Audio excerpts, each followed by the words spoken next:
you? There you are. Hey, good to see you again, Chase. Yeah, it's really good to see you too. Again, which is awesome. Well, I tell you what, I just introduced you. And I thought this was great. I said Chase Kloetzke, author, forensic investigator, explorer, and all around good gal. Oh, thank I you. added that. I added that. Hey, welcome to the program. We're going to get into some heavy conversation tonight, so I want everybody to be ready for that. Chase, glad to have you back.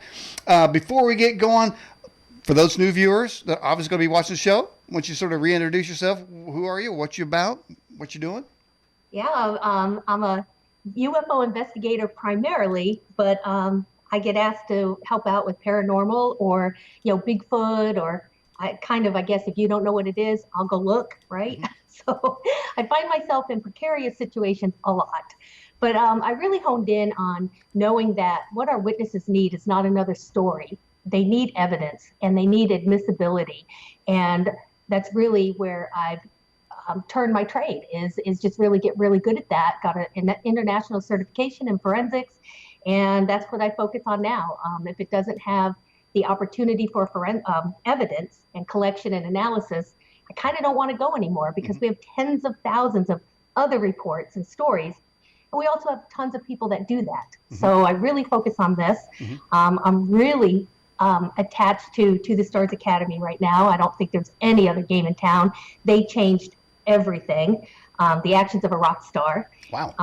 But that's where I'm focused today is basically, doing what I can here in DC and also continuing those investigations. So have you met Congress people in DC? I have, absolutely. Not a lot. And I've made a lot of mistakes. I've, spent a lot of time wasted tracking down people I thought would be helpful to find out they were not at all. And then I kind of backtracked a little because the first thing I had to learn was DC is complicated. It runs on its own set of rules, and it's ugly. It's brutal. It is a swamp. If you don't have something they want, you're probably not going to get in. And so that's what I've learned to present. But everything opened up the same time I got here, which was the announcement that was verified that our government had a program in the Pentagon actively investigating UFOs called ATIP. So this is something that just kind of catapulted me right in the right position when I needed to be there. Would you say Project ATIP?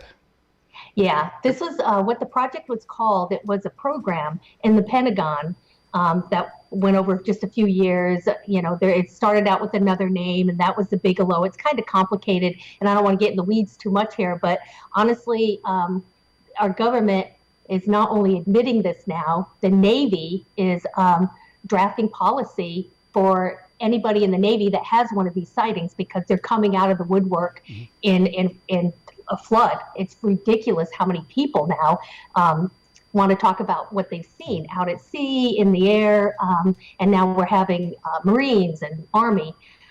So this is catapulted, and the Navy is changing the protocol that there's no more ridicule. If you see something that's not supposed to be there, it's a national security threat, and you're to report it immediately, and it's going to be an asset and no longer a silliness. And that's huge. When we have pilots, David Fravor, and some of the battle group personnel absolutely talking about some of these things they've seen. And we have a Top Gun pilot with other witnesses that have come forward as well. But that Top Gun pilot literally said, we don't know what it is. It's not ours.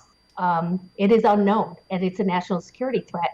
They were blown away. They were frightened. There's a lot to this, but our government has just admitted we have things in our airspace, in our borders, that we have no idea what they are. So To the Stars Academy is building this brilliant business, and they sell shares. I mean, this is not a UFO group. They don't want to be. It's aerospace. It's investigation. It's a lot of public awareness.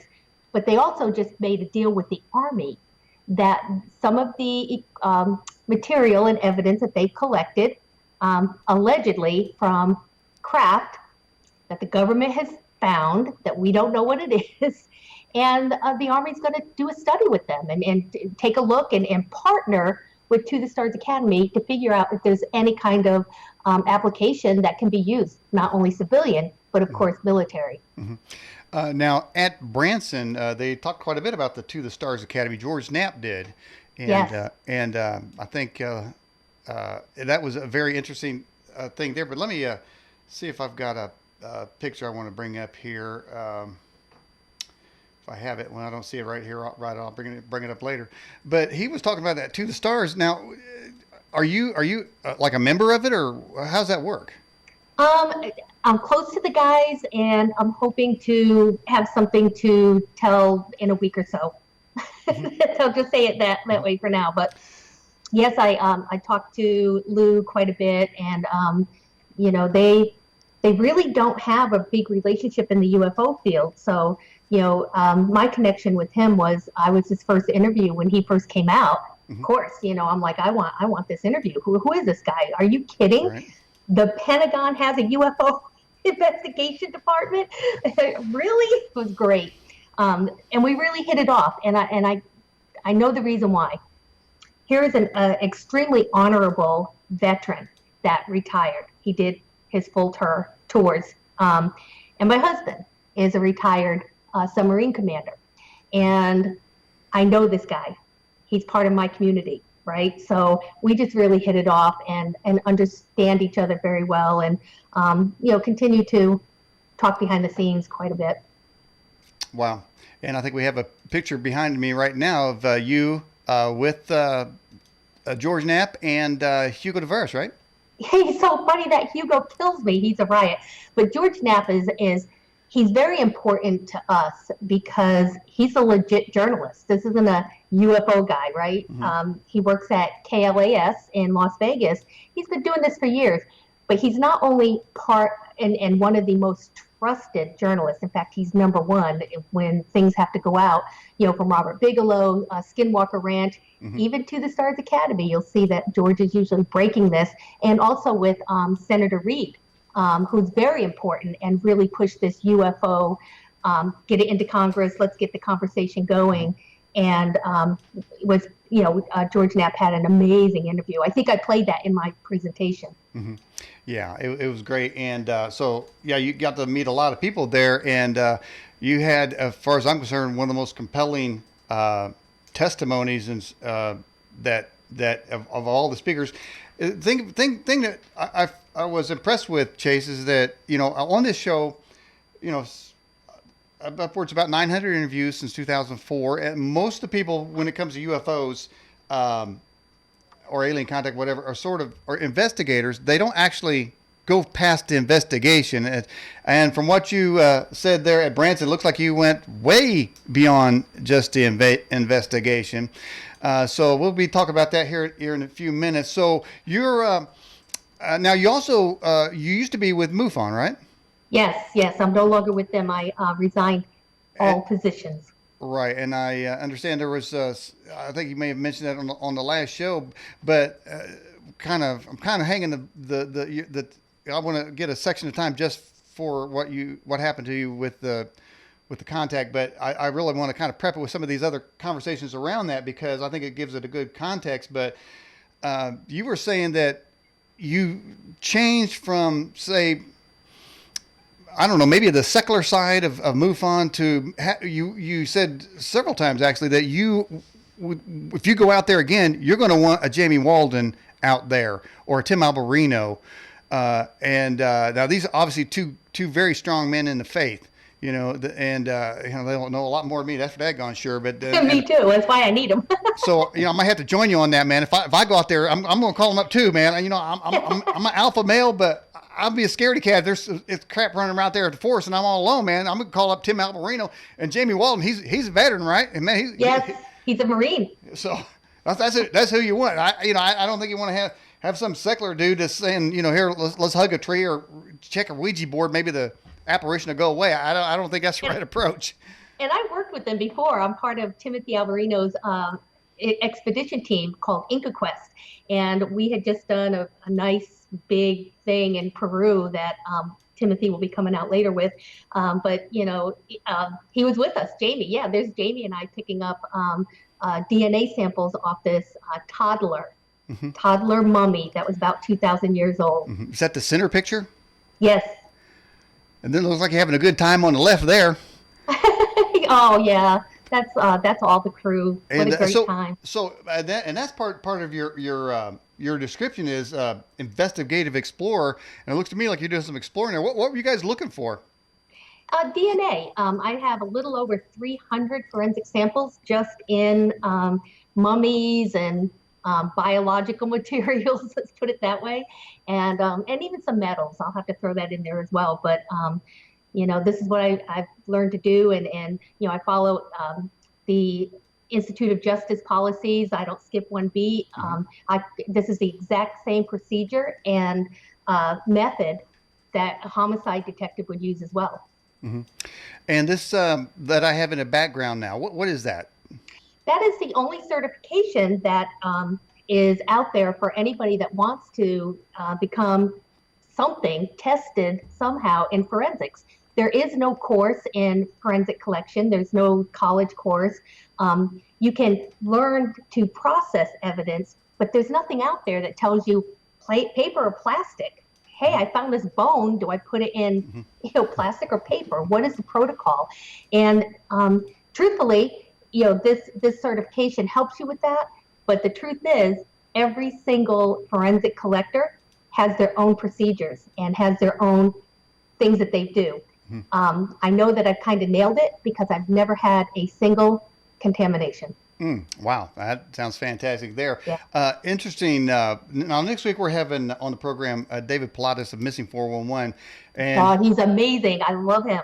I don't know, he's great. And Yeah. his productions are so professional. There's not anything better out there. And like you, though, he is, you talk about forensic evidence. What you're talking about is a methodology to make a determination of possible fact and a separation of fiction or quasi science, or what you're trying to separate that out to direct evidence, direct science, stay in science. So therefore, and that's kind of what he does. He doesn't go off the beaten trail. I'm going to tell him next week. I know you don't, but I do. No, and that's exactly right. There's very few of us out here that stick with, that scientific method, and we have to. I know that I'd probably be more popular if, I went after, reptilians and abductions and, but for me, it's keeping it real. Like I said, we have tens of thousands of that. I really want to stick with evidence and admissibility on every single case. It's like I said in my talk, people that have these experiences, whether it's paranormal or UFO related, Bigfoot, they see something again that's not supposed to exist. Who do they call? Who are they going to pay attention to? I can tell you, we hear from more people that their church isn't helping them. Their church laughs at them. Their church doesn't want to hear it. And yet this is probably one of the biggest things going on in Christianity today, or in world religion. And, but who are they going to call? They're going to end up with my number or another investigator's number. And we have to be good. We can't just give them nothing or silliness or immature, novice, just wannabe. I made a Facebook page, stood there in a black shirt, and I'm a, paranormal investigator, call me, right? So I think we have to be better, and that admissibility to hand them something at the end that you would be proud and almost and ready to talk about in a court of law. My cases, that's exactly where I end up. It's like, please let me in. I have something to show you.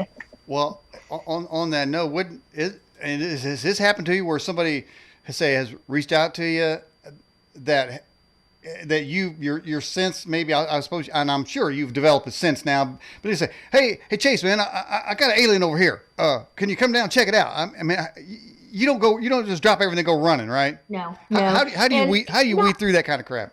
I think it's a triage, and I've been doing this since 1994, and honing in skills. Like I said, I'm not one to just kind of do it once and think I'm an expert. I've really gone to school, trained in private investigation, like anything I can get my hands on that's actually going to be applicable in the field.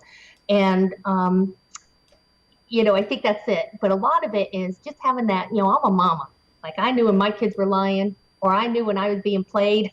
So, I think it's that gut thing. Everyone who tells you they've been abducted hasn't been. Right. And a lot of it is just good interviewing skills. And a good interviewer only talks 5% of the time, right? On the type of information gathering. So, this is something that I've really paid attention to what their answers are. And I'm not afraid to bring out challenge questions. I'm not trying to catch them. I am making sure the truth is being told. Saves a lot of time, especially if somebody said, Yeah. I mean, if maybe somebody may have like a buddy in the tree with a fishing wire with a tin pan and say, look over there, and just trying to get some notoriety, And we do have hoaxers, but I'll be honest with you, you'd be surprised. It's not as big of a number as most people would think. I'm always surprised at how few people actually take the time to hoax, and it's very few. It's time consuming, and a lot of us weren't born yesterday, so. Well, there's something interesting too. I did not know when I reached out to Sierra Neblina. I did not know she was in the Extraordinary CD movie that you co-directed, and so I thought, well, that's interesting. And then, but I do remember when I interviewed John Sumple, he said there was I think he said there was a woman who became pregnant and. Her lesbian, I don't know if he used the word lesbian, but her girlfriend, whatever, left her because of that. And then I had her on the show. I was like, wow, that was amazing. But here's the thing. Of that, on this movie, it is an awesome movie. There are a lot of testimonies of women saying the same thing, that they were impregnated, the fetus was snatched, it ruins them psychologically, it scars them. I don't know if there's physical scars. You might be able to help me on that. I don't know. But that's kind of all out there by itself. If it's out there by itself, if disclosure hasn't happened, if that Tic Tac video didn't come out, if that Academy to the Stars haven't got the information, if they haven't, the subtle disclosure that we're getting, which, as far as I'm concerned, the government's already did it, admitting that they're studying it. There's a whole process. They've got a process. So what I'm saying is the abduction over here, or the fetus implantation, kind of is by itself, as long as the fact that the crafts aren't proven to be here. But now they are. So that adds a component of truth or believability, because now that the government is saying that they're here, the person that says they got a fetus implant isn't so crazy. You know what I'm saying? It's not an isolated over here. It's Somebody's connected. flying those objects, and there's a reason they're here. What is that? Right. And so this is one of the things that we wanted to put out there. Mm-hmm. Yeah. So now, did you ever? Were you able to interview some of these women yourself? Oh, absolutely. And these are just some of our interesting witnesses, and these women were amazing to come out and talk. But there are so many that won't go public, and I don't blame them, that are telling the story. They have these ultrasounds and pictures with little faces. You could see the faces of these babies, and then all of a sudden they're just not pregnant anymore, and they go to the doctor right away. And I mean, it's not a miscarriage. There's no sign at all they were pregnant. There's just nothing. It's just and it's very bizarre. But then they start having these memories, and Geraldine, when she starts talking about a reptilian, it's like, to me, that's like, oh, way out here. But that's something you can't start telling people right away. This is, that process again is, once you realize that these things are in our atmosphere and they've been qualified even by science at this point. Nobody's discussing whether UFOs are real anymore. Mm-hmm. It's, oh my gosh, who are the pilots? Even if it's remotely, who's running these objects? Mm-hmm. It's just, I love this day. It's so great right now. Right. Yeah. It's a fun time to be alive. And really, I mean, while those of us that believe that there was something going on, while it's nice to hear them finally catch up to us, Right. And that's exactly what they need to do, because who's got the answers right now? Yeah. They talk about a Tic Tac video. We can bring up 72 others that have been reported since 1940. Mm-hmm. It's like not new to us, guys. We know about those Tic Tacs. What do you say about the skeptics that say the missing baby was absorbed by the body? And it's possible, and this is something that we have to consider. But when we're talking 12 hours and 24 hours, nothing, that's when it gets a little dicey, and we have medical proof of many women within 24 hours, there's nothing. And so, but I'm sure that's the answer for some of it. These women, and it doesn't happen just once. It's like one of them say, they had no right to use me as a laboratory rat because she's pregnant, and then she's pregnant again, and then they're pregnant again, and it's just one after another, and it's what is it? It's a hybrid program. It can't be anything else but that. Then we have to ask ourselves, well, who needs a hybrid program? In a biblical sense, wouldn't that be Satan trying to create his own army? They've done this before with the fallen ones, and there's been hybrids on Earth before, considering the Nephilim.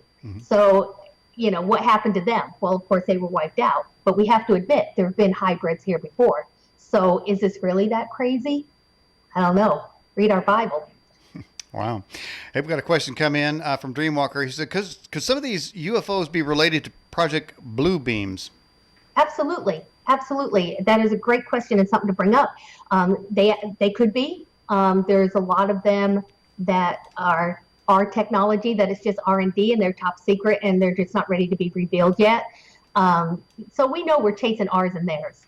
But when you have the type of evidence, radar, sonar, guys on the ships with, their all their intelligence gathering, everybody's got these chunks verifying that they have no idea what these crafts are. But your guess is absolutely correct that is always a possibility. All right, let's get to another question here. Can a simple blood test tell you if a woman was pregnant? Maybe. It's really hard for me as a UFO investigator, or, just kind of to ask them, hey, let's go get a blood test. Mostly I just rely on what they're telling me with proof. Again, I don't just go on theory because I follow that Scott's law, which means no one person can tell you anything that happened without something else that corroborates it, whether it's another witness, a piece of evidence, something, but no one person can tell you what happened.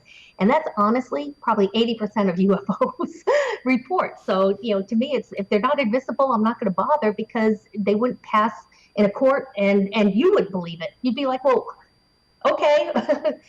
So her mom said, 15 years ago, what good is that? We're past that now. And just a little follow-up on Sierra. She said that at some point she used the name of Jesus to stop harassment.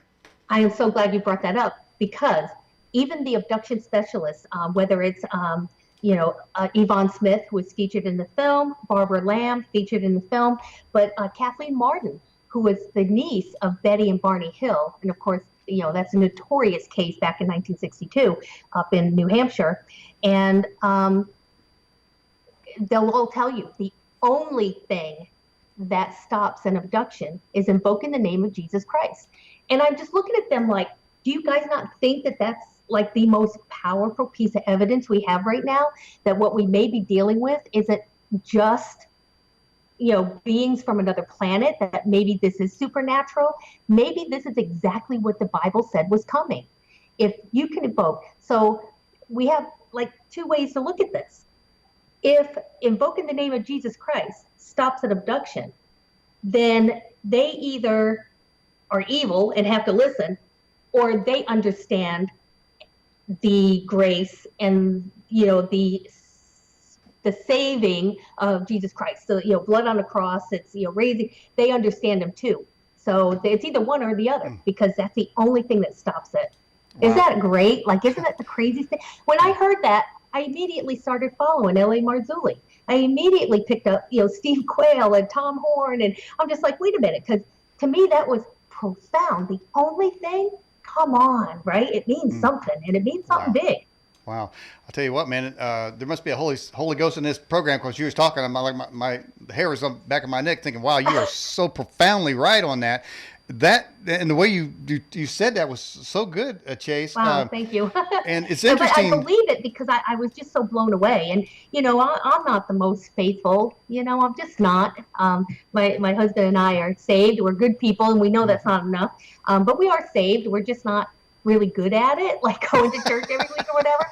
But, I also am not stupid when it comes to evidence. If that's the only thing that stops it, and they have thousands of accounts of this. This isn't like 2 or 3 people said, "Hey, this worked for me." Like, this is a research, and I'm like, why is this not everywhere? Why are you guys not telling every single person this? It's crazy.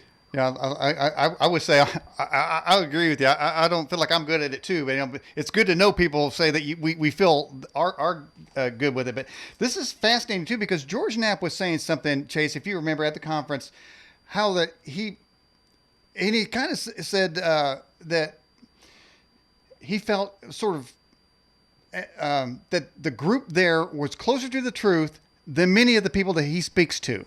Correct. And he was telling that story how that, the people in other venues other than Branson, he would drive down the street and somebody's yelling him, "Hey George, I seen this, I seen that," and he say, he's in the stall and somebody said, "Hey, is that you?" Yeah, hey, let me... in the bathroom. Yeah, but he felt like he had he was around people of like mind, and he was saying after his tremendous presentation, he didn't come out and say it, but he said this thing seems to be more connected to spirituality than in past, where it was sort of a secular organic beings and that's all we're dealing with. But there seems to be a hodgepodge. There seems to be a mix, and that's confused a lot of people, and that really people have gone into camps. I mean, I've already seen people suggest that they're demons, but I don't know if they're all demons. I don't think that they are. I think there's some demons, some are beings, and I don't think people should get in the camps. We're all kind of figuring this out. As far as I can tell, we're all in the human race. We're all in the one race that got to battle all these bastards. You know what I'm saying? So we shouldn't fight each other on it. But I'm with George Knapp, and it's one of the reasons. It's one of the 50 reasons I left MUFON, and it was because MUFON is all nuts and bolts, and it's clearly, in my studies, my professional studies and my investigations, and I've got a lot. I mean, I am boots on the ground running. Everyone knows that. And this is more. It's way more. And I think I said it last time on your show. It isn't just these biological beings coming here on a full tank of gas and a Red Bull. This is supernatural. There are things, that a Bigfoot, they hate me saying this. I have been attacked almost by these Bigfoot people. No, it's an unknown species. Well, then find a bone, find something, because what I see is 3 literal tracks, and then they disappear. A lot of witnesses say he just ran across the road in 2 leaps and just gone. Mm-hmm. Story after story after story after story. When are you gonna start listening to what that witness just told you, and start putting this all together? Mm-hmm. Is it portal? Is this something? And I guess because they're hairy, big beasts, we just assume they're idiots, right? Mm-hmm. It's an animal, so they could never know more than we do. Mm-hmm.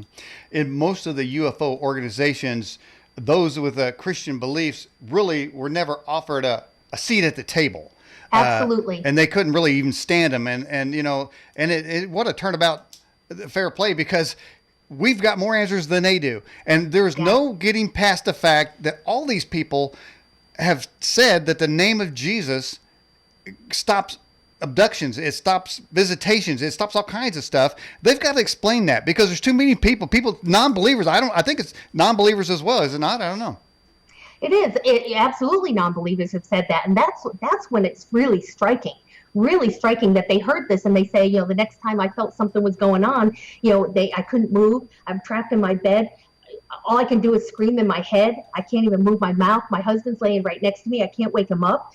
And I'm just screaming, and I just remembered thinking, invoke the name of Jesus Christ. So, in the name of Jesus Christ, you need to stop. You need to get out of here. In the name of Jesus Christ, I evoke you from the house, whatever. And they're gone. These are non-believers, and it's just amazing. To me, there's just so much going on, and I've seen enough personally for as many investigations as I do. I find myself in these situations where it's like, oh, come on, right? Come on, this is ridiculous. It should be, except, okay. Yeah. Chase, I've just been informed we just got knocked off the air, and I don't know why. Wow. So. I think maybe. Yeah. Chase, I've just been informed. It looks like it came back on. Let me see. I don't know. Looks like it just came on. Wait a second. Show back on. Wow. I don't. I guess we went to a time warp, and I think talking about the name of Jesus got somebody on the other side, and you can understand it. You've probably been watched, and this is interesting too because I know that Alex Jones just said the other day that he got a call from Secret Service, and because they were talking about this 17. I don't know if you know about it, but a couple people slipped out that 17th in Dallas. Something was supposed to happen. Well, Trump was in Dallas on 17th, and so he said they got a call. But I see we're back on, so that's good. And you know, it's interesting. Before I had a conversation with a guest, we started talking about the name of Jesus.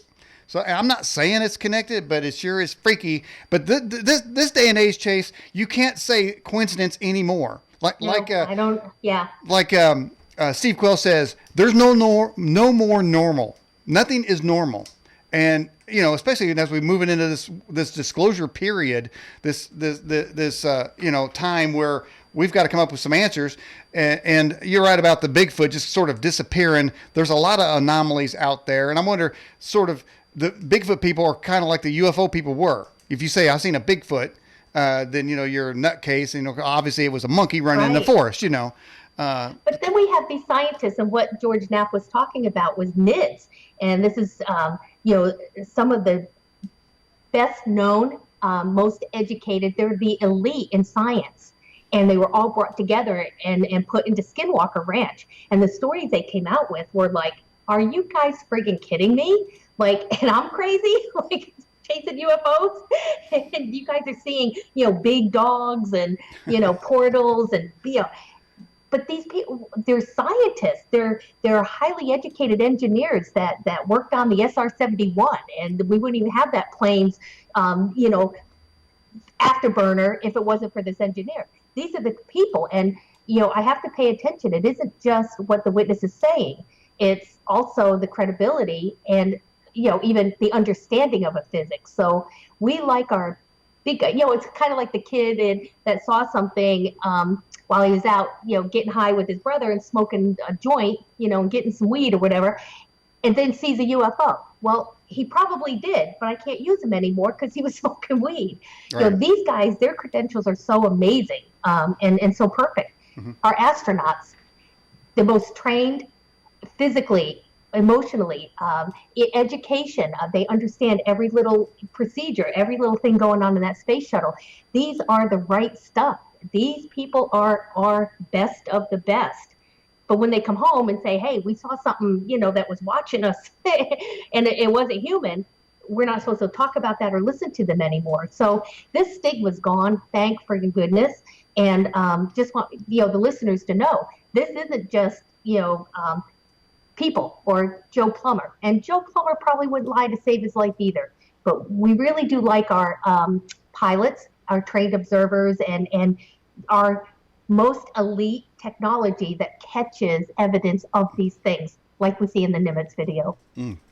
By the way, in a few weeks, I'm going to have Dr. Joshua Warren on the program. Do you know who he is? I absolutely do. He's been around forever. He has like a little museum and everything. Yeah, Josh Warren is he's amazing. He's a great guy. And he's also featured in a movie. The movie is called Alien Abduction. And I want to go back a little bit here. I suggested to you to watch that movie. It's about the Brown Mountain Lights, and Joshua Warren is featured in that movie.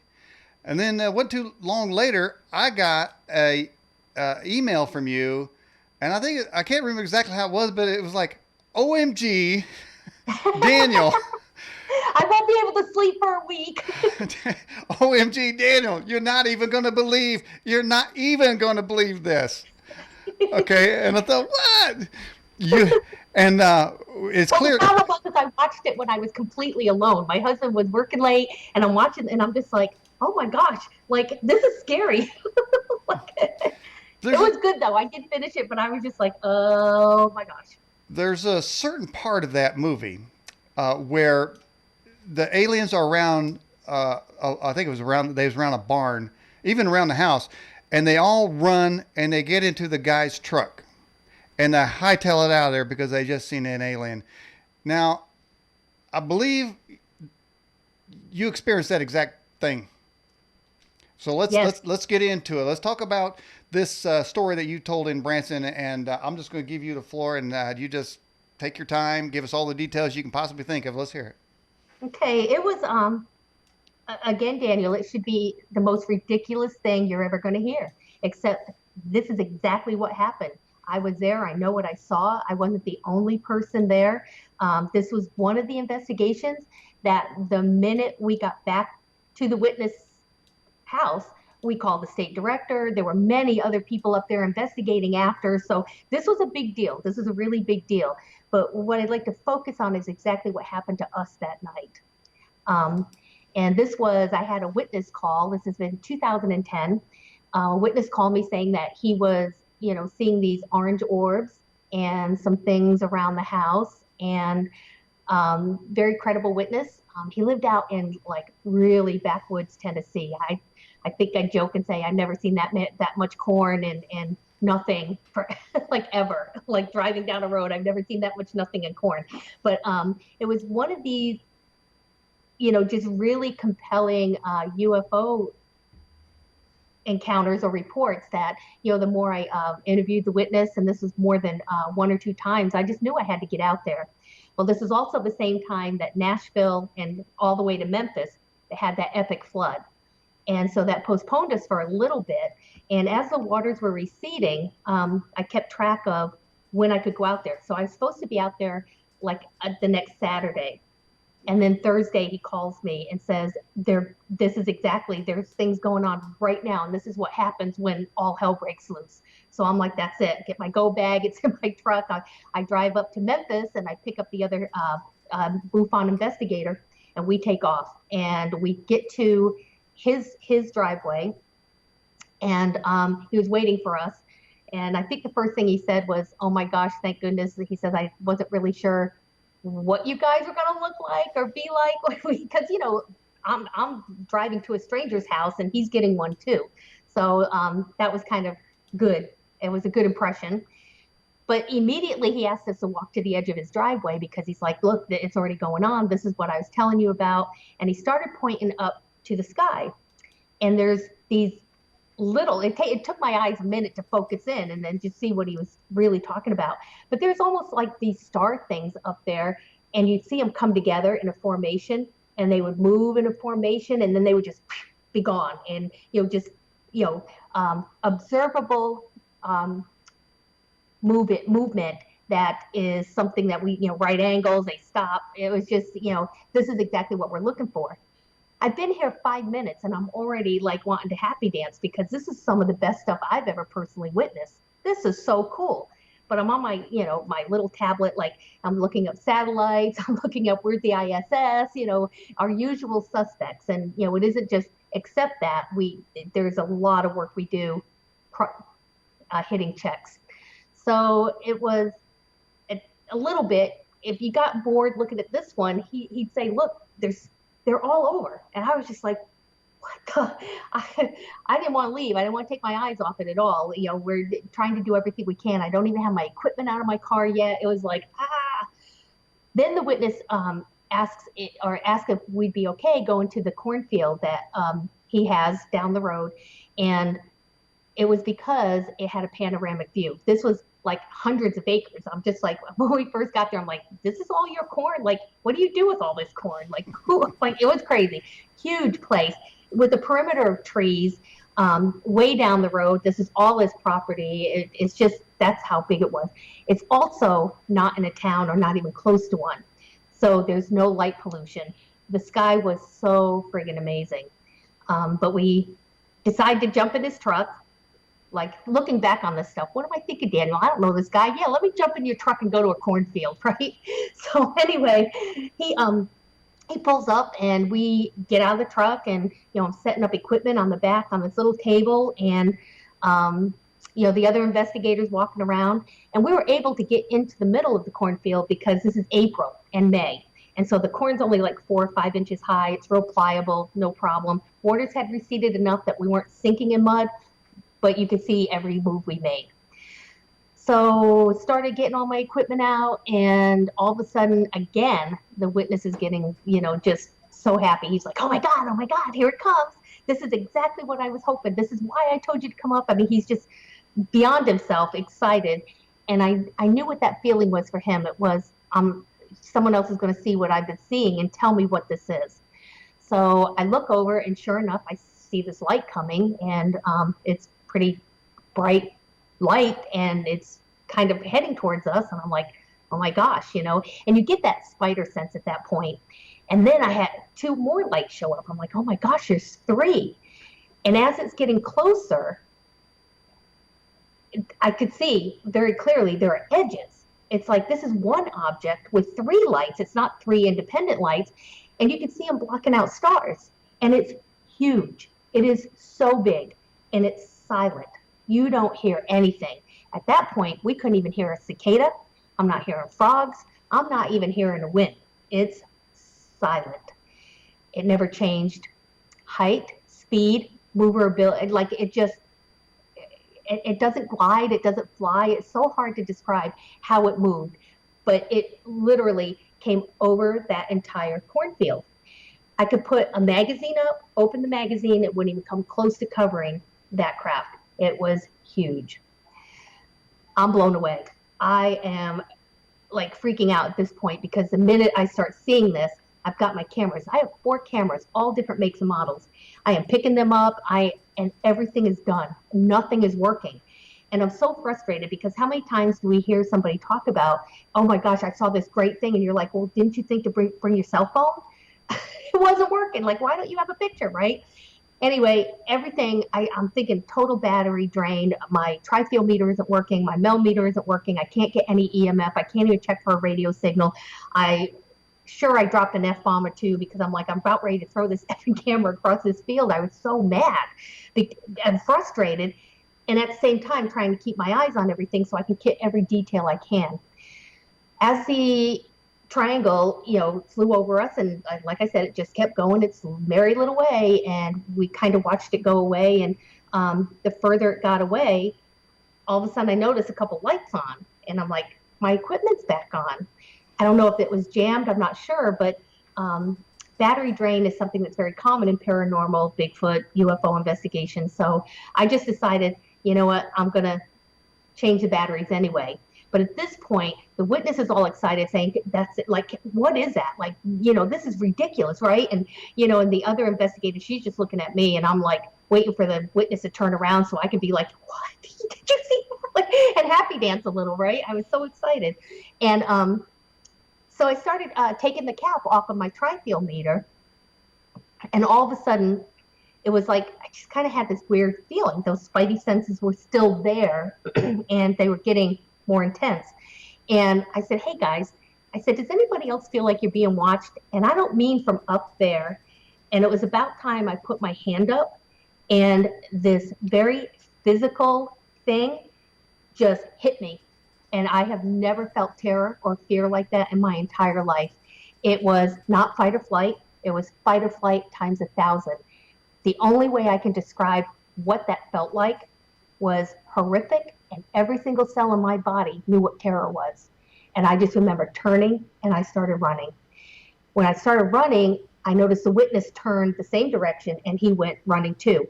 We were all running in the same direction. No one knew why. I mean, why am I running? And I'm just following this light, and this white light's just doing this, just back and forth. And I just remember being focused on that light. And then all of a sudden, bam, I hit something, and it was hard.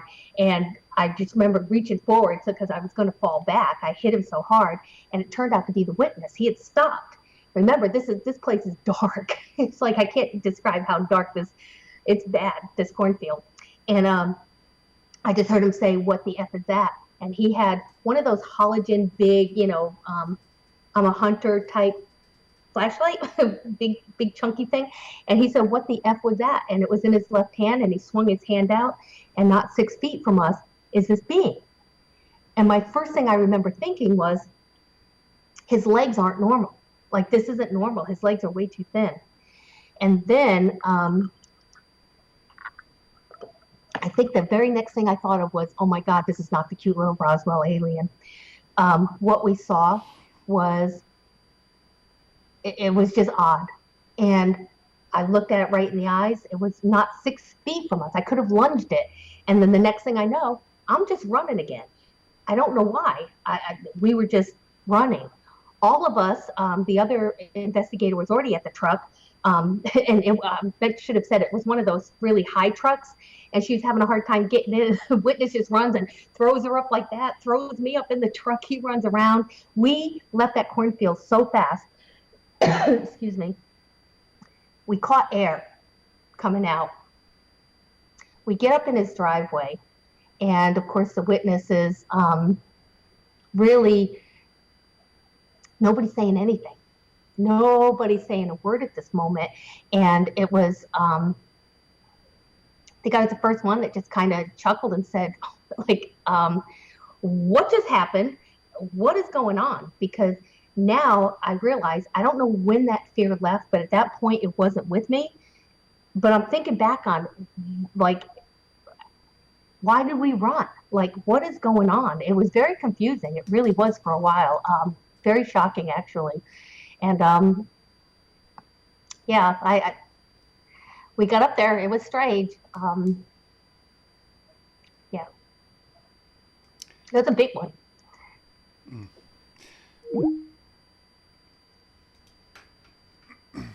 Okay, that's interesting here. We've had some technical issues going kind of crazy here. I see various changes on the computer screen here. We just lost Chase. So let's see if we can get her back. Let's see what we got here.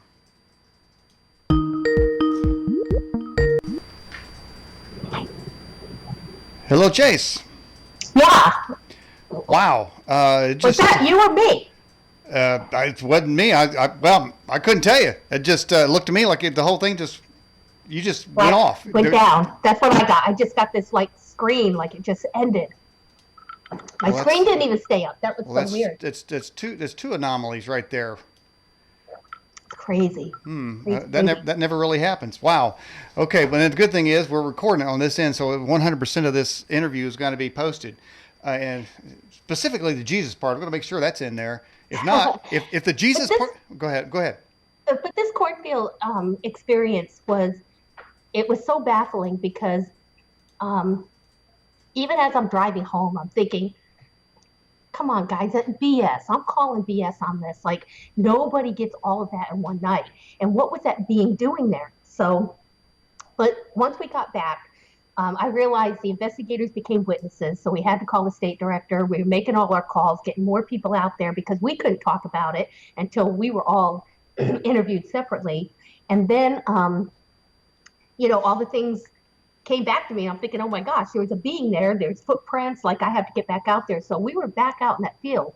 But to have that fear, it's unimaginable, and I don't wish that on anything.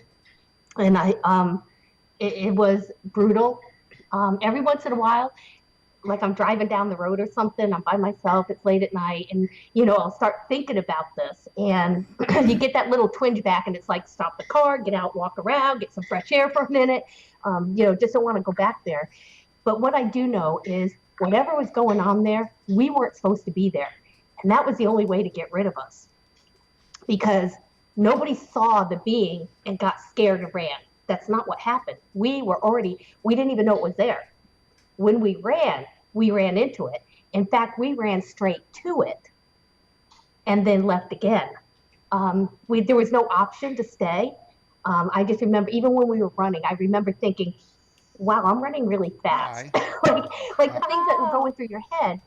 And I also don't remember when that fear left. So there was a lot of strangeness. Now, there was the witness, 2 investigators, but the witnesses' cousins, there were 3 of them, also came down when the triangle came over. They left after that. They were done. And I also wondered if maybe they could have brought the being out, or and just something like that.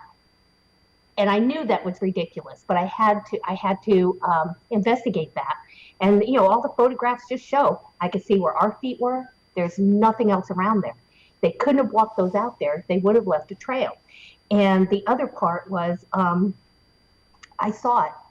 When you look into the eyes, and when that flashlight hit that being, Daniel, how do you go from pitch black, like that cornfield was, with this big halogen, flashlight 6 feet from your face and not do this or anything?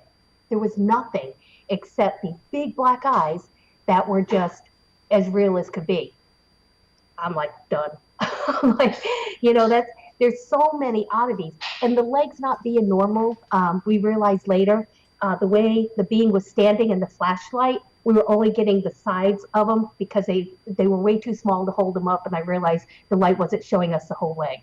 But that didn't come for about 3 weeks after. So, this investigation went on for a long time. And it was also something that George and Knapp, Bigelow, and all of them were very interested in because this is some of the stuff they were seeing at Skinwalker Ranch. Wow. Wow. Yeah. What an experience. And again, like I said, in the movie Alien Abduction, they ran for fear too as well and flying through. And you said you got air in the truck. I could see it almost has a Travis Walton feel from it when the crew was flying down the hill. Oh my gosh, I never thought of that. Yeah. Mm-hmm. And that's interesting about that. You said that fear enveloped you to such almost to a molecular point, that your being, not just your senses, but your being experienced that fear. Can you elaborate a little bit more on that? What is that? Yeah, I just don't know the right way to describe it, except it's because it's not a fear that you get in your stomach first, where your stomach's in knots and your heart, you almost feel that white hot shoot right through your body. That would be kind of the fight or flight. It's way beyond that. And the only way, it's like every cell in my body just knew terror. That's all it knew at that moment, was absolute terror. And again, it's when you start thinking about things later on and trying to decide what was going on. I even went to the most ridiculous conspiracy theory that my husband's a golden boy in the Navy. His wife is chasing UFOs. Maybe this would get me out of the field. And of course, that's ridiculous, but I even went that far. I want to know what happened, what went on in that field, and why we had our agency taken away. I had no choice. I didn't decide to run and it was hive-minded. We all did the exact same thing. And I don't remember seeing this, but I'll almost swear that we were all left, right, taking the same stride, running the same pace. It was hive-minded. We were controlled, no choice. And that's sinful. That's like when you take my agency away or my decision that I want to participate or not. And I think this is part of the human story of these women in the seating. Nobody asked them. There is just being done to them. This hybridization or this pregnancy, it's just being done to them. And having that same experience where I didn't have a choice and felt that fear, my heart just goes out to these women. And they have so much evidence, and they're obviously not lying. They're desperate for an answer. They're desperate to get out of it. How do I get out of this? Like, how do I make this stop? How do I not do this anymore? How did these aliens leave me alone? When you say terror to a degree you've never experienced before, do you feel like you were in the presence of evil? Or is it I don't know. worse than that? Sounds like it's worse than just plain evil.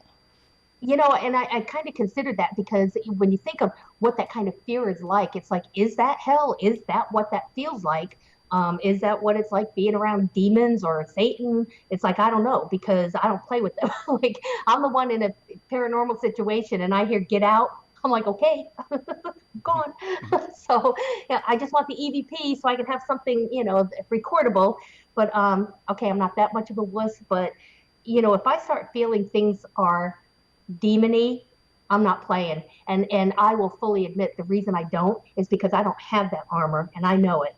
I have the faith, I have the belief, and I know I have some power, but these things are eternal, and I'm not messing with, eternal beings that have knowledge way beyond this earth. They transverse to this earth. They've been somewhere else before. They obviously have technology and knowledge way beyond the human capacity at this point. Yeah, I'm not playing with them. Nope. You said, Chase, that you felt that you weren't supposed to be there. Right. On that term there, would you say that the farmer was supposed to be there? I don't think so. I don't think any of us, whatever was going on in that cornfield, we couldn't be there. And that's just how I left it because we had no choice. It was like we were forced out of the area, and yet we weren't chased or, and to tell you the truth, I don't know if that being caused that fear to get rid of us. I don't know if it was a triangle and the being was stuck too. Yeah, it's the questions that you get coming out of an experience like that. And I can tell you that the witnesses, all three of us, all had the exact same story, trying to describe that fear. We all felt this horrific terror. And the only thing there were only discrepancies between our stories was how high the craft was. I thought it was like 1,000 to 12,000 feet, or maybe 30,000. Like we were all over the place. Nobody was even close to the other one on how high the triangle was. But that's the only discrepancy we had. Chase, at Branson, you said that after the event, sometime after, you got a call from one of your people concerning the film of the cameras, and they said, "Chase, you're not going to like this." I think that's what you said. Oh! You're talking about the other one with Chris Bledsoe? Mm-hmm. Yeah, this is in North Carolina, and on another investigation, and we were just trying to go get EMF readings, and we're in this little tiny batch of woods that was probably 1 or 2 acres. It was ridiculous, and we're just walking around, and I'm like, wait a minute, guys, we should be out. Like you could almost see end to end. That's how little it was. And we go down this little gully, and I remember coming out when it was early in the day, and the opening is right there. Right. And we come out, and I'm like, there's nothing. It's like dark, and there's more woods. And we're walking around. I mean, this is ridiculous. It should have taken us like 5 minutes maybe to go through. We're still here an hour later. Like, what is going on? We're walking in circles. I can't use a compass because there's huge power lines, which is why I wanted to measure the EMF. And, compass isn't going to work under that. All of a sudden, I just remember coming back up to this ditch. And, half my team, I think there was 9 of us there, half the team is like nauseated. They're dizzy. They're almost confused. We need to take a break. I'm embarrassed because I'm leading a team. I'm a lead investigator, and I can't get out of these woods. And everybody started feeling a little better. And we go down in the gully, and we come out, and there's the opening.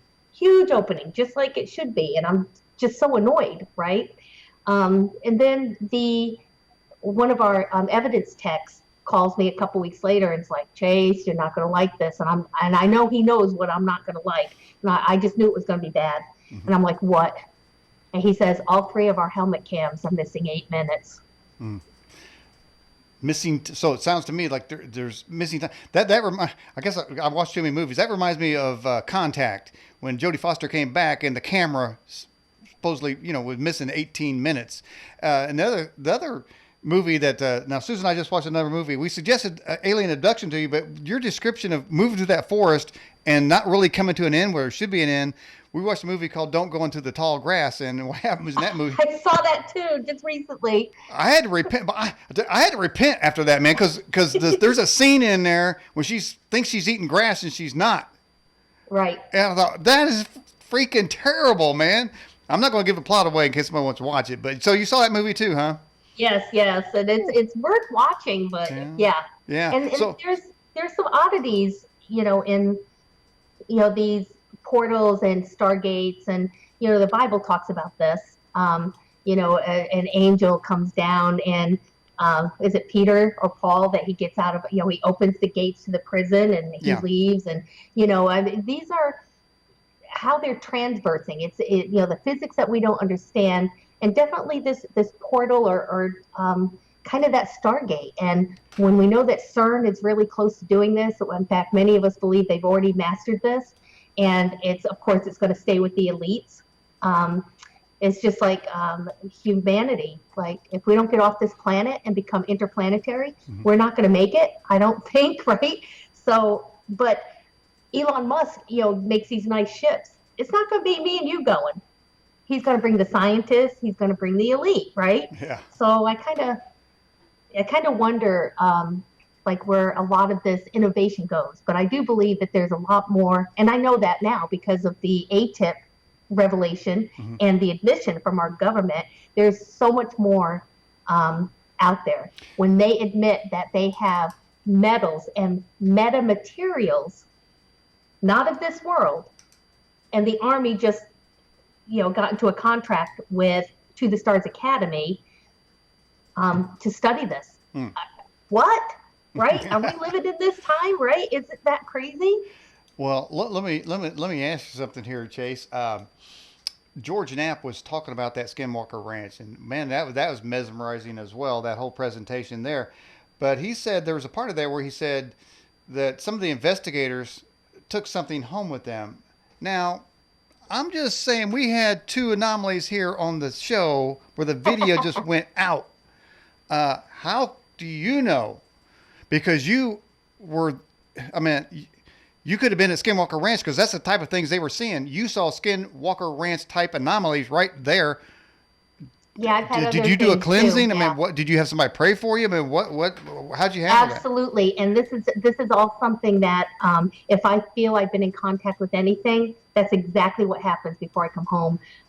We don't have any paranormal activity here at the house, and it's always something that we know kind of plagues witnesses. And I thought about that because you hear a lot about contactees and experiencers, and it's almost like once they get a peek past the veil, they get to see it all and experience it all. And that hasn't happened. I've had incidences, but there's no.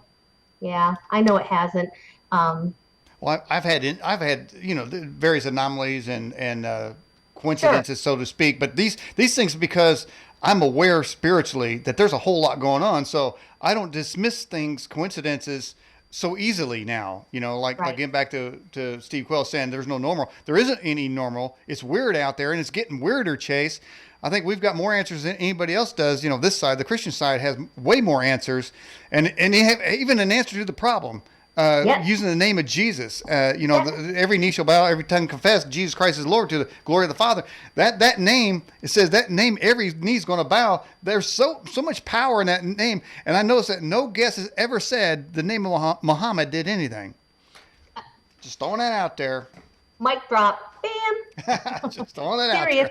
But I think, and this is very important to realize, is that in all the evidence that even I've collected, or so many others. Kathleen Martin has talked to tens of thousands of abductees and experiencers. I'm not one of these people. I'm not an abductee, or even though I looked at one for 1,002, I feel like 1 second.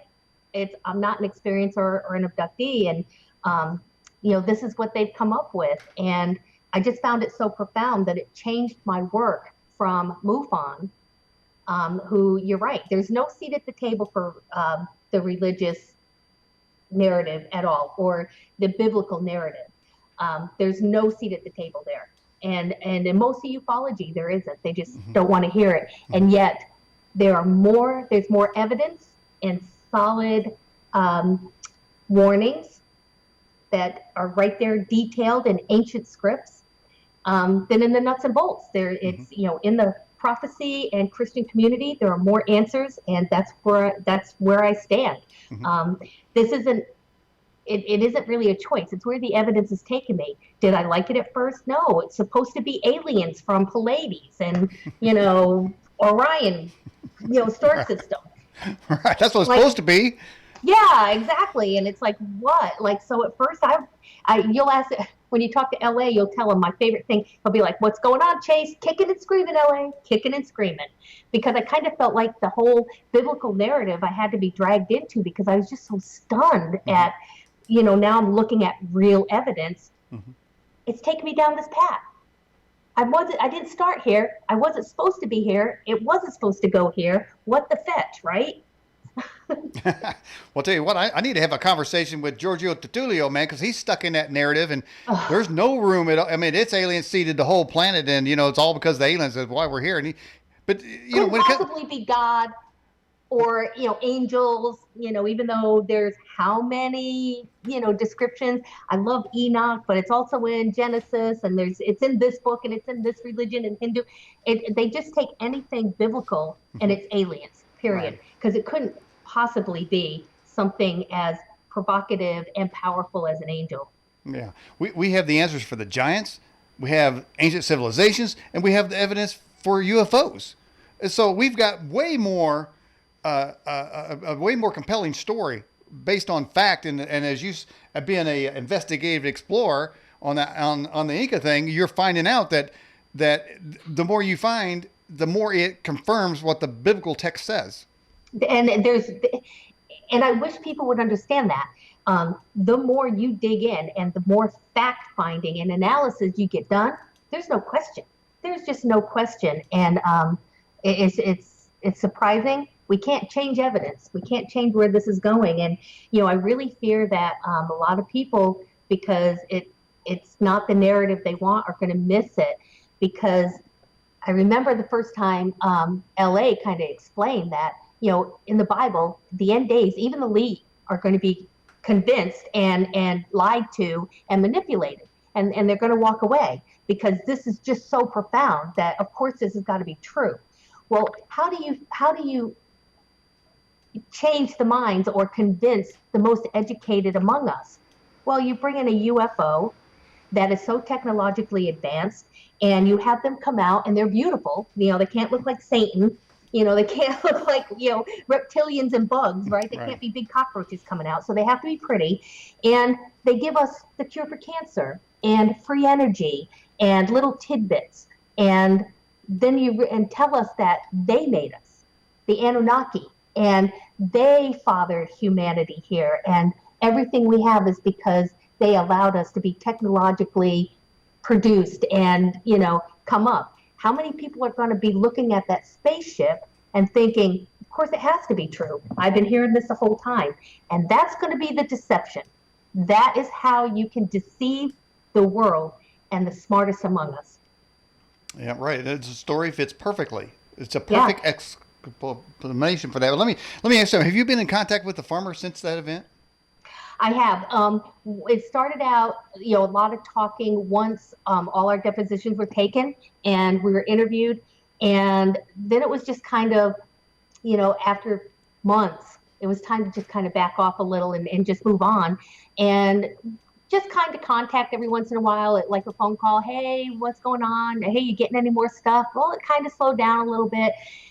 Then it got to be just a text message. And now I hear maybe once every year, hey, this still your number? Yep.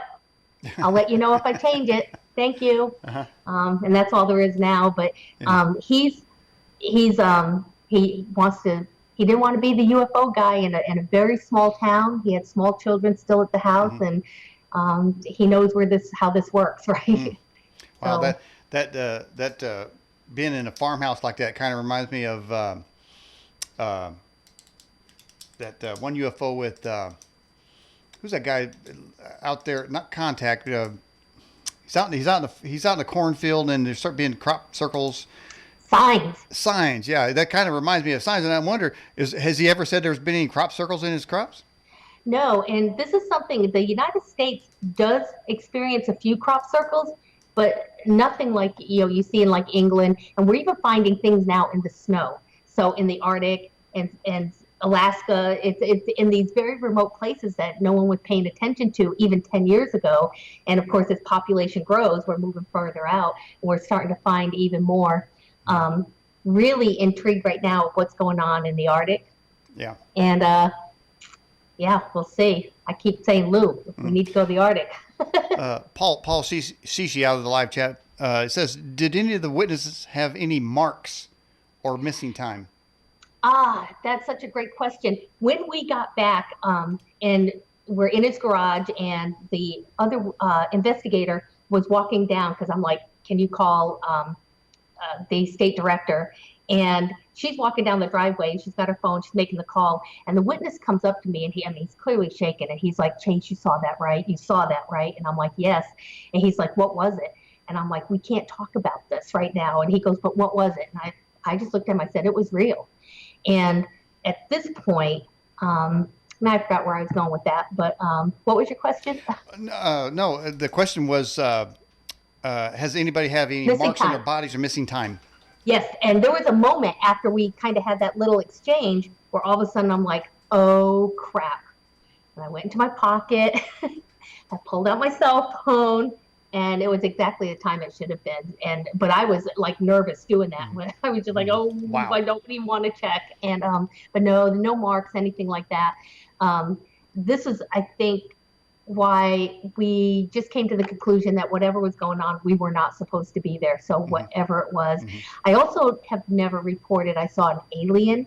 I always say I saw a being, even though it was classic, it was more 3 foot and 3.5, just not the really cute, big eyed, like little smile type of thing. It looked a little more sinister, but it doesn't mean it was.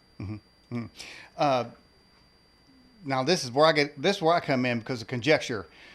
So we got harassment going on with these orb lights zinging about, and the way you describe the lights doing that's exactly like it is in alien abduction, shooting up, going perfect right angles.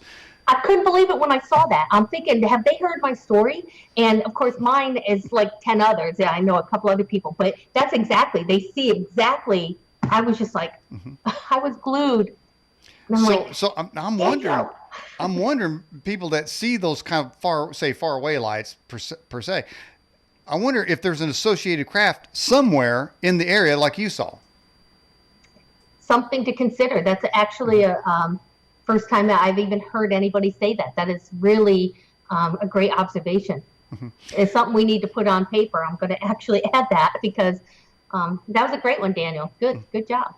And then now I'm getting conjecture. Okay, so we got a craft flying over, and it sounds the way you described it, the being may have been dropped off or transported down. It doesn't sound like there was a landing, so I'm assuming then he was dropped down and he was allowed to look. He was walking around in the cornfield, and he was creating a portal, and that portal he was going to create one right there and allow his Bigfoot to come out. I'm just saying this is where I come in, okay? but no, really. So he's definitely there. So I don't think he's studying how corn grows. No. And he wasn't watching what we were doing either. I just don't believe that. I believe that we were not supposed to be there, and I can't really say. And like I said, driving home that night, I'm just like almost hitting my steering wheel, like bull crap. Like what was that? Like it doesn't even make sense.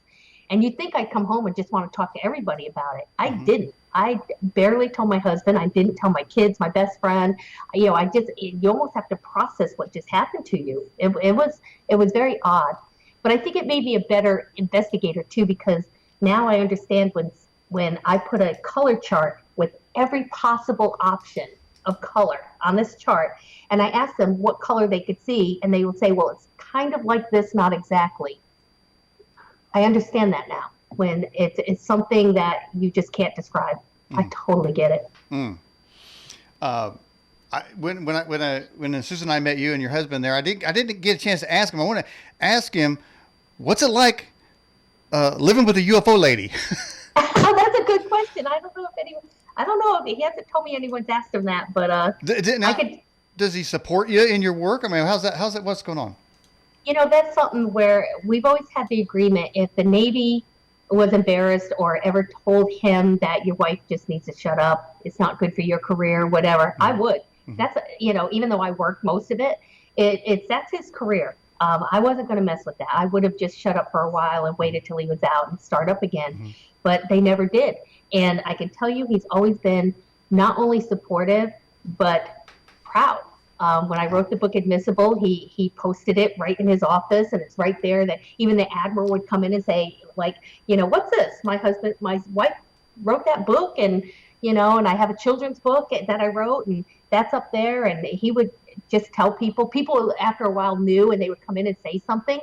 And there was always those gatherings where you could almost spot the military guy that just wanted to tell you something and waiting for everyone to clear out and find that moment to come up and say, hey, I got to tell you, I saw something, 4 years ago. And, so, and when I say he was more than supportive, it's because everything I've ever done has come out of my pocket. And my husband has been very generous, and not only equipment and making sure I had everything I needed, but in travel money, anything I needed, he, honey, just take what you need, do what you need to do. And I'll never forget that, because this could have been crazy. He could have seen this as such a waste of time. He said a couple of times, like, why can't you just like knitting, or like, why is it UFOs? But because I don't know, because alien abduction is a little bit more entertaining, I suppose. But no, yeah, it's a little more rock and roll, right? Yeah, a little bit more rock and roll for sure. That's interesting that he supports you like that, and you're doing obviously good work. I've already had a number of people said thanks, Chase, for sharing your story like that. And Thank you. Man, Yeah. it's just I mean, you have people may not have heard your story because obviously it's firsthand. You're telling the truth. Now they're going to have to deal with it a little bit. Some people have to deal with it because it's easy for a lot of people. They've compartmentalized the UFO like it's not had nothing to do with me. I don't want nothing about it. I don't know who these people are.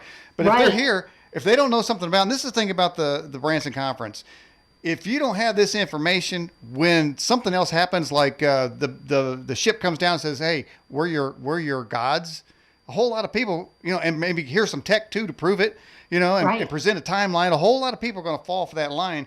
But those people that are educating themselves and maintain an open mind and leading the Holy Spirit for that matter too are going to be armed with the information. I think they'll be well prepared not to be deceived, as you said earlier. And to also understand that this is biblical. It shouldn't surprise any Christian who's really studying and or listening. But the churches aren't talking about this. They're not.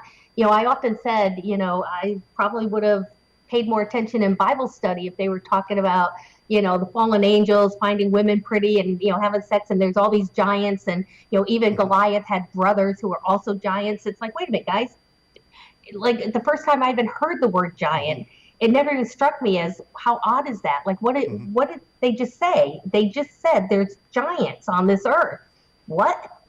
So, these are some of the questions that once you really start reading and taking that comprehension of what was just said. And for me, there was a hybrid race on this earth before, because the Bible tells us that. Our ancestors left that written record for us to understand, and it's probably not good because they've been here before. Well, and that's something we have to remember, is that a lot of the things that are in that prophecy or the warnings that we get, why? Because they've been here before. And that's interesting you say that, because I was going to mention Matthew, where it says that such in the days of Noah, so shall it be when the Son of Man comes. Well, what was going on in the days of Noah? There was hybridization going on there. It clearly says that. There were giants in the land. It clearly says that. And all the churches I've been to, they just skip over those kinds of things. Right. They have and then this we have hundreds of women with full, evidence that they were pregnant and then they were not. What else could it be? So if there was hybridization on this earth prior, pre-Antediluvian, I'm saying that wrong. It just Antediluvian. Anyway, yeah, it's. Where's Tim Alberino? Yeah, exactly. Yeah, in my little dictionary, I love him so, but he's crazy. Why is that so bizarre? And this is where we have to educate the people, that if they don't understand that, what if this craft comes down and says, here's our DNA, we did make you in our likeness, and then we have this other one, and of course Satan couldn't win with his first army. How do we know? How is he going to get more? Why doesn't he make them? So we're talking about not these little Christmas card like beings. These are powerful, eternal, intelligent, with technology far beyond us that we're dealing with. We have no idea what we're dealing with. Apparently an angel is so powerful. If we look at them, we're dropped down. These are powerful entities, and we have to understand what they're capable of, because the warnings, again, are in the Bible. So for what I'm getting from you, Chase, is kind of similar to how I believe these things don't uh, deteriorate my faith. They actually strengthen my faith, because it's just more proof that the Bible is correct. It always has been and always will be. It's unchangeable, and you can count on it. And when you want answers, it has answers. Correct. And there's people, even in the Pentagon, and Lou Elizondo has talked about this even publicly. There are great forces against this information coming out. And Lou has had to really focus on his security and pay attention to what's going on around him, because there was major pushback, to the point where a lot of us were a little frightened, because many in that Pentagon did not want this information verified. And there's a reason for that. And I can only think that they had a reason for you and I and all the listeners not to even consider or think about what this implication could be. Mm-hmm. Right. And I think we do need to consider the implications, and try to find those people that are studying and out there doing research, such as yourself. So you've got a couple websites, and what are on those websites? You could go to chasekloetzke.com, and just kind of, I guess my bio's there, and some of the appearances I've had. I have a couple more appearances coming up. I can't talk about them yet. Of course, one will be with Timothy Alvarino, right, and Jamie, and a couple other things. And a couple of my cases are there. I'm really proud of the Malibu underwater base, because totally scienced that and engineered the crap out of that report. So you could upload that there. Other things that I've gotten involved in. But I also have the field reports, plural, .com. And that's where a lot of our other work is, with the Star Child skull, all the DNA and science that we did on that, and that proved that the Star Child was completely human. And we even found the haplogroup and have repatriated that little tiny skull that's been exploited. It's been varnished, it's been mounted on a mantle, it's been mounted on a plaque, and it's just this deformed little guy that's 5 years old, repatriated his remains back to where he came from, which was Mexico, and his tribe. So very proud of some of that work we've done. But that's kind of it. I'm on Facebook, I'm on Twitter. So you're on those social medias. They can find you over there. Now, yeah. Back to this Malibu. What's going on with Malibu? There's a Malibu underwater base. There's a image on Google that looks like there's this big underwater base right off the coast of California, mm-hmm. and it's something everybody's been talking about for years. And I actually had an opportunity to go out, and I'm on a research vessel, mm-hmm. and it's called the Bold Horizon. And it was the Eclipse group that was, sponsoring this boat ride. Mm-hmm. And we put the rover, the same rover that found the Titanic for Spielberg and all those guys. This is the same crew. And we mounted, that Mohawk 2 right down on top of the structure, went up and down, went down in front of it. And, just really all the information's there. And I'm really proud of that. That was also who was with us, Rob Lowe. Rob Lowe was with us on that. Yeah. Wow. How we could afford to go on the Bold Horizon. Rob Lowe.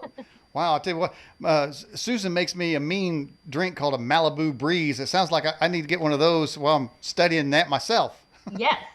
Take a look at that. There's a couple others. I write about, I have a troll out there that, it's kind of fun. It's fun.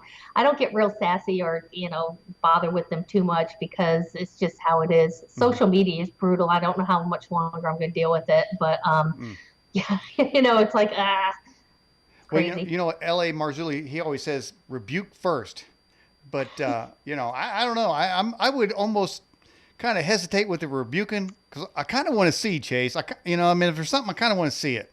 Well, and we don't know what we're dealing with. So, you don't know if some of this is even not going to hurt us, and maybe a warning or whatever, because there was a crop circle that is just bizarre.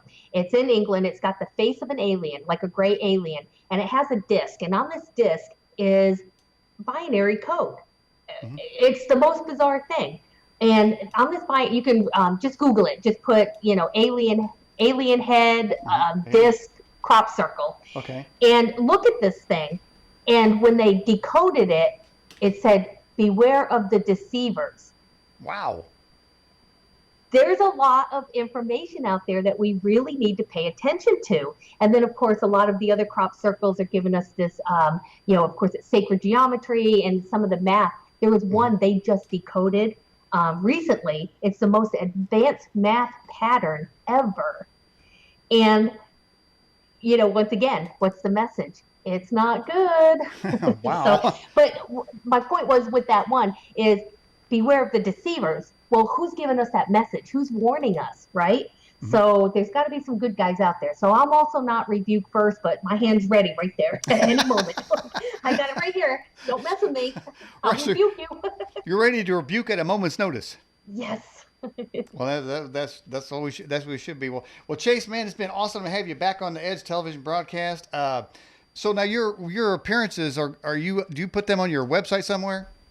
I don't. I'm like the worst self-promoter. I even show up to Branson, right? I'm a speaker, 3,000 people there, even more people online, and I don't bring a single book to sell. Like, I'm just like the worst promoter ever. But yeah, so I think eventually it will come up. I do a lot on social media. Like, I put a lot of my Peru pictures, and I'll always like check in, like, I'm at DCA and I'm going to Peru. I'm, meeting the guys. And so I'm probably bigger on social media on what's going on. I do a lot of posting about To the Stars and, this whole new contract between To the Stars Academy and the Army. That's huge news. Oh my gosh, right? It's just crazy. So yeah, anybody follow me. I think I'm almost tapped out on Twitter. Like, Facebook lets you have 5,000 friends. That's all you're allowed. It's like, dude, what? So a lot of people will put it on Twitter too, because you can have as many as you want over there. But Okay. I can't stand it when people say I tried to friend request you and it said you have too many friends. I'm just like, that's so rude. I would never tell somebody that. Well, you can't have too many. Exactly. Man, what's going on with these people? Chase, I'm so happy to have you on the program. I'm going to put this up on the net here shortly as soon as it transcode. I appreciate you coming on the show. Can we have you back again sometime?